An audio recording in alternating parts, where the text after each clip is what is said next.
Hi అండి. ఈరోజు అయితే సండే కదండి. మార్నింగ్ లేచిన తర్వాత ఏం తెచ్చుకుందామా ఈరోజు నాన్ వెజ్ అని చించితే మా పిల్లలకి అడిగామండి. అడిగితే ఆ రొయ్యలు తింటామని చెప్పారు, ప్రాన్స్ అని.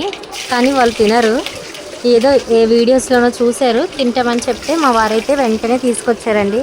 కారం వేయకుండా వండాను, కానీ టమాటా చట్నీతో తినేస్తారు. కానీ ఆ నాన్ వెజ్ నోట్లోకి వెళ్ళనివ్వలేదు వాళ్ళు. మేము ఇంకా తెలిసిందే కదండి, వంట అయ్యాక ఫుల్గా కుమ్మేసాం వేడివేడిగా. చాలా బాగా వచ్చిందండి. ప్రాన్స్ అయితే చాలా బాగుంటుంది. ఎందులో వేసినా మిక్స్డ్గా బాగుంటుంది, విడిగా వండుకున్నా చాలా బాగుంటుంది. ఇది లాంగ్ వీడియో అప్లోడ్ చేయడం ఫస్ట్ వీడియో అండి. ఒక బర్త్డే వీడియో ఉంటుంది, అది ఎడిటింగ్ లేకుండా అప్లోడ్ చేస్తాను డైరెక్ట్గా. ఇది సెకండ్ వీడియో అండి. అందరూ సబ్స్క్రైబ్ చేసుకోండి ఛానల్ని. ఇంకా ఏవైనా మీకు వంటలు తర్వాత వీడియోస్ ఏవైనా కావాలంటే కింద కామెంట్ చేయండి, నేను చేస్తాను.